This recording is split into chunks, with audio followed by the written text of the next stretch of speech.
Buenas noches, bienvenidos a las 8:45, hoy día domingo. Es un gusto estar con ustedes y discutir sobre los hechos más relevantes ocurridos a lo largo de la semana. Es el mes de diciembre, estamos ya a la altura del 5 de diciembre. Hoy es 6, domingo 6. Es domingo 6 de diciembre. Domingo 6. Muy bien, mañana vamos a quemar al diablo.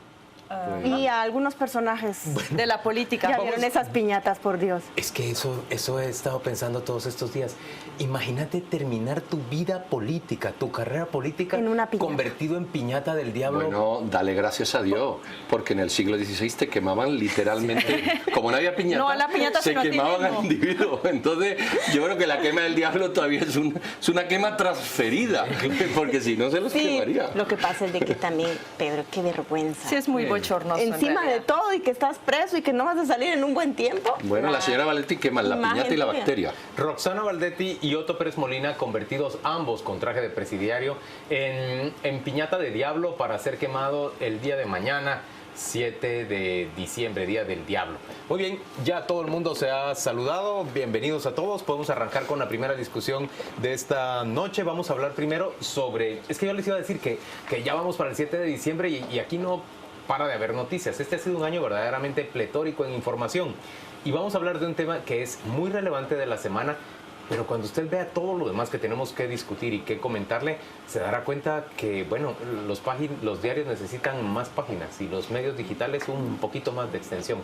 Vamos a comentar primero respecto a esas 39 impugnaciones que ha recibido el Tribunal Supremo Electoral de parte de los diputados electos a los cuales no se les asignó una curul.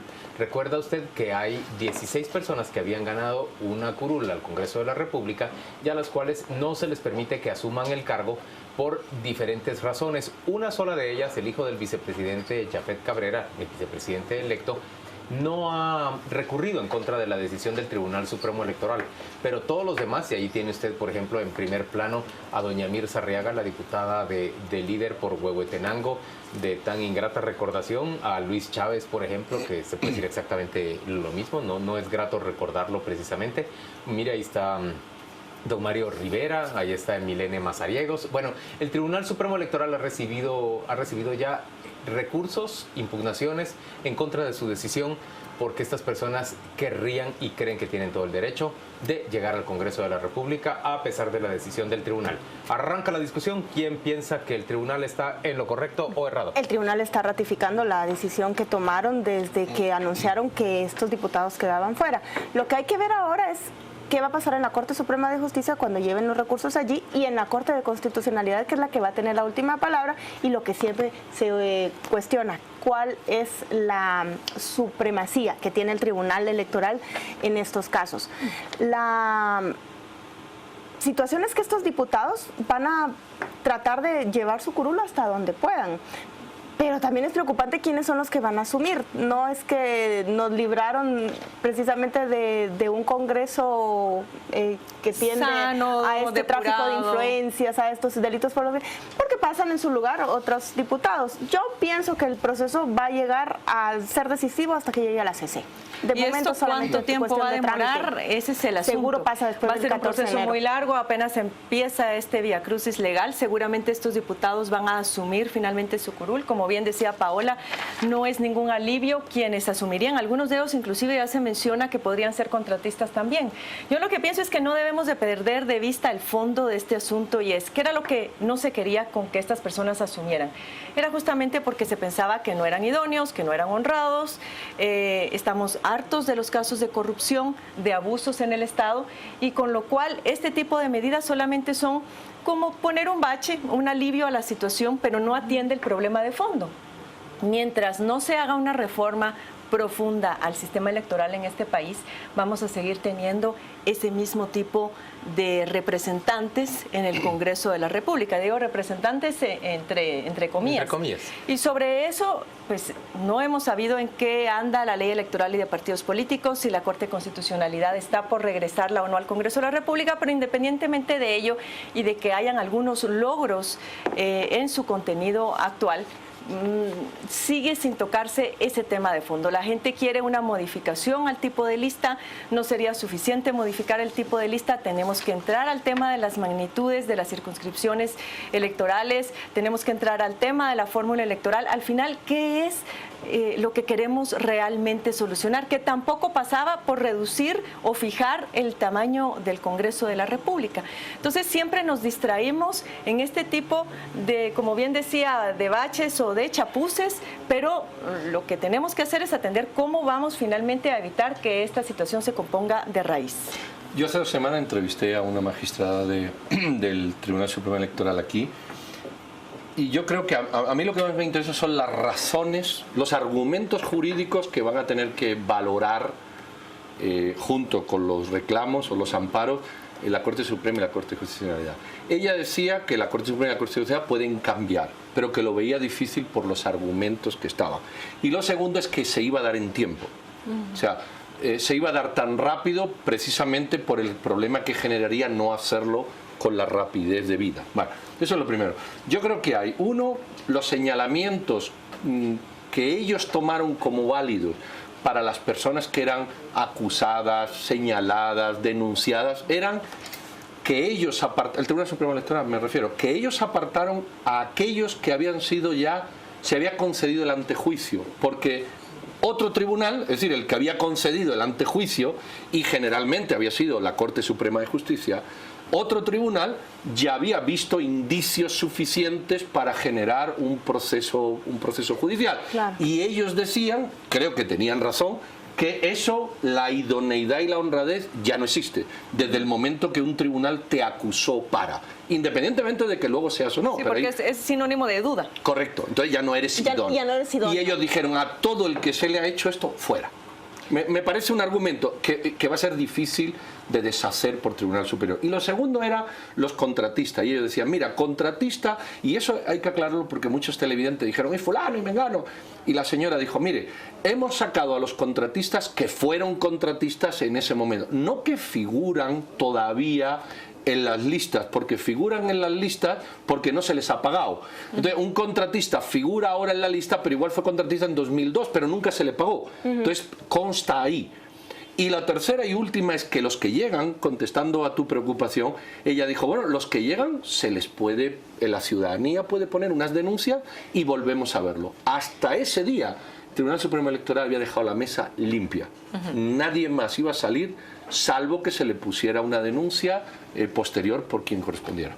Yo creo que el tema de fondo es el que ha tratado Carmen. En términos generales, el Tribunal Supremo Electoral lo que está haciendo es resolviendo una demanda de corto plazo, la llegada de personas no idóneas a ocupar una representación popular en una curul. Pero van a ser sustituidos por personas que tienen probablemente los mismos o peores vicios que aquellos a los que se está dejando afuera. Y de fondo lo que nosotros tenemos es la ausencia de un sistema político que verdaderamente le dé representatividad a la persona que llega al Congreso, por una parte, y por la otra, que se busque a los que verdaderamente deben llegar. El ciudadano, como se ha dicho 1000 veces, realmente no elige, él no está eligiendo. Hay una preelección que es la que se realiza adentro de los partidos políticos y suele realizarla el dueño del partido, el que pone quién va de candidato en cada lugar, y eso no es democrático. Ahí es donde tenemos que transformar las cosas de fondo, y me parece que el país, si bien eligió a un nuevo gobernante y va a iniciar en este momento, bueno, a un mes plazo, va a iniciar un proceso, digamos, de intento, un nuevo intento de recuperar o de hacer funcionar el sistema. El país va a volver a darse cuenta más temprano que tarde que necesita reformar en lo profundo su sistema político. Y lo vemos también con ese Congreso que se decía, bueno, 50% se reeligió y 50% de caras nuevas. Es decir, de nuevas, es que aquí no funciona nada más el hecho de que la cara sea nueva, es los intereses que esa cara va a ir a representar, y son los intereses de quien los financió y nada más. Lo que pasa es que el Tribunal Supremo... avanzado que tienen todo el derecho a presentar los recursos y de agotar las instancias, pero esa desfachatez de aferrarse a la curul, a pesar de que la ciudadanía les está diciendo, no los queremos Paola, ahí. yo tengo la impresión de que en el Congreso de la República no hay convicción plena del rechazo ciudadano. Que yo veo a los diputados, por ejemplo, con toda la negociación del presupuesto y muchas otras cosas más, yo los veo todavía coqueteando, jugueteando con los acuerdos, con las negociaciones, con el beneficio directo para ellos. Yo no veo que por ellos haya pasado verdaderamente el movimiento ciudadano. Que se lo tomen en serio. Y que se lo tomen en serio. ¿Saben por qué es?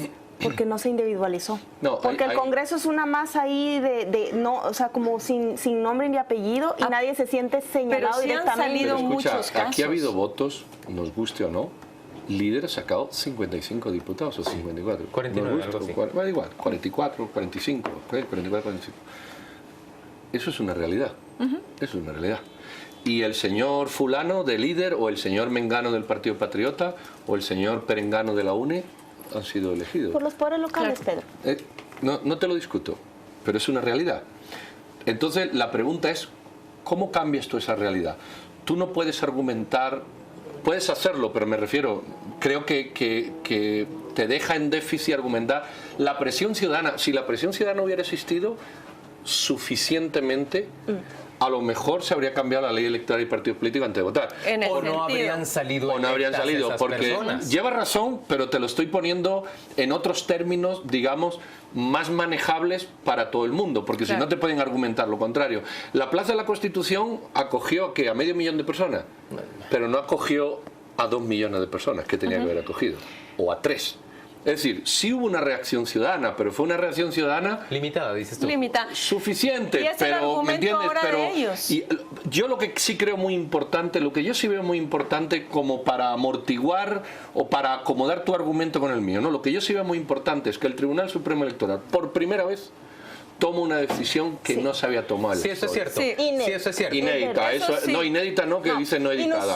inusual, Bueno, nunca se había tomado. Sin precedentes, Sin sí. precedentes. Lo segundo es que la ratifica y a ver ahora quién le pone el cascabel al gato. Si la Corte Suprema y la Corte Suprema se atreve a desdecir algo que la ¿Quién ciudadanía... finalmente va a llegar a la Corte de Espero que sí. Constitucionalidad en Espero sustitución? que Bueno, y por eso es muy importante Ahora, una cosa, en la como está la discusión del Corte ahorita. presupuesto, Partido Líder, curiosamente, mete El tema un de la punto de elección. orden del día para elegir a un Magistrado de la Corte de al magistrado de la Constitucionalidad. Corte de la Ahora van a tener que Sí. elegir dos, porque acaban de perder. Bueno, uno. pero este es suplente. Ese era La suplente. Corte creo yo que está 2-2. De momento sí. De momento. Por eso eso es clave. Importantísimo Eso es clave. lo que el Congreso nos quería Tienes clavar a razón. los ciudadanos de meter un tercero, porque el esa tercero prisa. tiene nombre y apellido. Y el tercero haría un 3-2, fácilmente extrapolable, aunque es mucho hablar, ¿verdad? Pero así haría 3-2 Y nos llevan de regreso para a Willy esos Rivera, problemas. Y a eso, Baudilio Hichos, a ojo, la eso sí es señora. importante. Al Tribunal Supremo, al Congreso hay que prohibirle conversión ciudadana, que de aquí al 14 tome una decisión sobre la Corte. Ni una. Pero la cuestión de fondo a la que se refería Carmen es cómo logramos un sistema político que le permita a los ciudadanos, a los habitantes, ser más conscientes respecto de su elección. Yo sé que no es solo cosa del sistema, que necesitamos también que se eduque buena parte de la población Eso. que vive en Bavia respecto de quién es la persona por la cual está votando.